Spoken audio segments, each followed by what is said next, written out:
I know this is a bit late. I wasn't feeling great over the last couple of days, and I found playing VR while you're sick can really ruin the experience. I wanted to give Onslaught the best chance to impress me given how excited I was to play it. Unfortunately, I'm not sure it would have made a difference. In a world where The Walking Dead Saints and Sinners never existed, this would have been an okay arcade-style VR game. After watching this, I recommend you go and check out Gamertag and Rendered Reality's reviews of the game.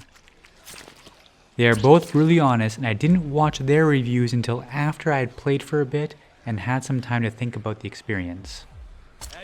All in all, this wasn't what I expected. Watch the herd, watch yourself. We need everything you can find. Keep checking inside. Let's talk a bit about grabbing things.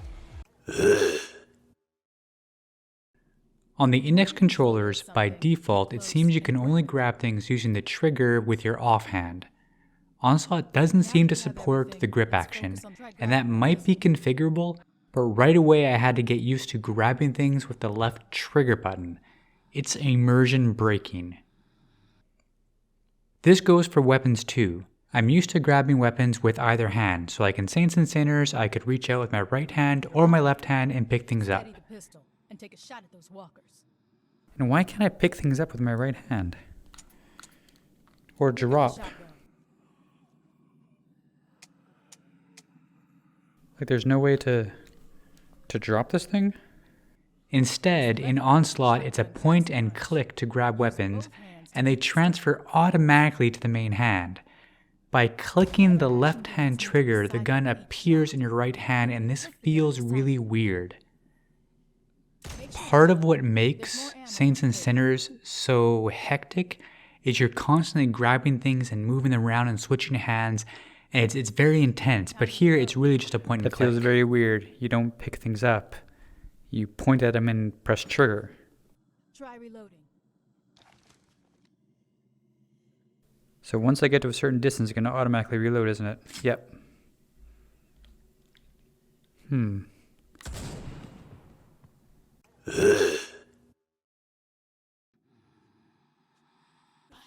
Also, grabbing a walker is very specific.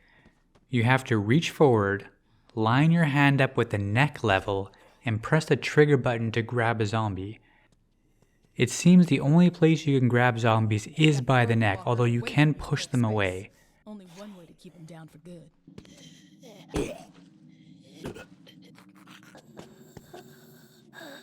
Give it everything you've got. Give it all you've got. I honestly found I was just running around with my arms stretched out at neck level, clicking trigger whenever any zombie got close.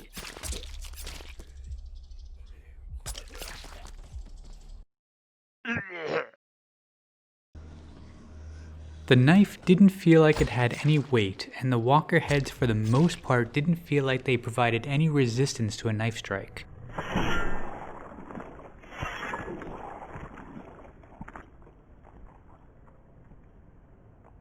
After a while, I was just swinging my knife wildly ahead of me since there didn't seem to be any penalty for it, and as long as the knife hit the walker a few times, they died.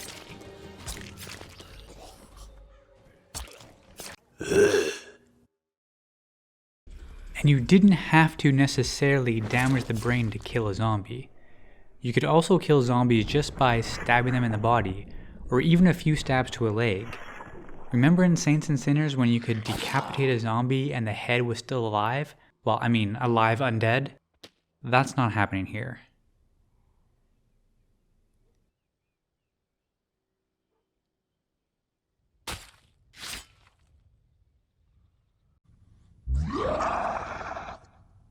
I don't really understand the guns in this game. It took me sometimes 2 or 3 headshots to down a zombie. Guns just aren't really worth using. You can get away with just using a knife. There's also this really weird involuntary clip release action. I really don't like it when my virtual body makes purposeful movements on its own without me initiating it. A flinch here and there is fine, but this involuntary movement to the side to release a magazine is really odd. Okay, that's weird. When you run out of ammo, it automatically ejects the clip like it moves my arm Until all the walkers and are dead. ejects the clip automatically, which kind of breaks immersion because I didn't do that move. It did it for me. So let's try that again. I'm gonna grab this. Now I didn't move my hand to the gun either. It automatically went there. So let's see. Now watch. I'm gonna keep my hand still and shoot. I'm not shooting. Why don't you try this one out? Yeah, that feels weird. I don't like that because I don't do that. It does it for me. Watch the herd, watch yourself. We need everything you can find. Keep checking inside. Now I'm going to talk briefly about the Horde. When you go on supply runs, there's a Horde chasing you along. The Horde is a red cloud. It's like the circle closing in on you when you're playing a battle royale game. It's not scary, it's just annoying. It feels like a weak mechanic to force a player to rush through a scavenge. It really doesn't add anything. Now, I'm certainly not the first person to notice that the characters in the first few cutscenes act like you don't even exist. You wouldn't come with? I'm over here, Daryl. Like they talk on and on without caring that you aren't even in front of them anymore. It's super odd. Don't answer to you, Rick. I have people to protect. That includes. Here, take this. But, Daryl, I'm over here. Oh my goodness.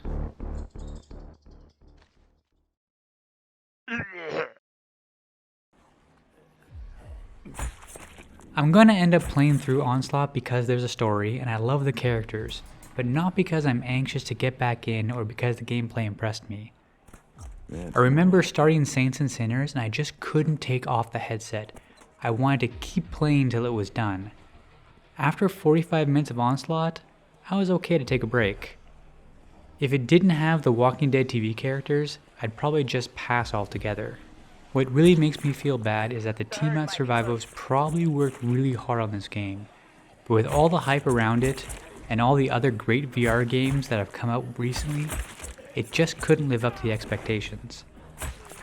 I would have much rather seen this game as an expansion campaign or using the same engine and mechanics as Saints and Sinners. I'm still considering whether to do an in-depth look at the melee combat system. I'm going to play some more and take some notes. However, unless the melee combat somehow improves as the game moves on, I don't think an in-depth look is necessary. Oh right, and there's these floating trees. What is it about VR and floating trees?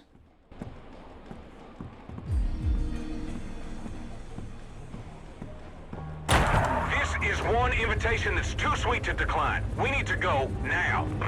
That really cracks my shaft. And I do mean that in a good way.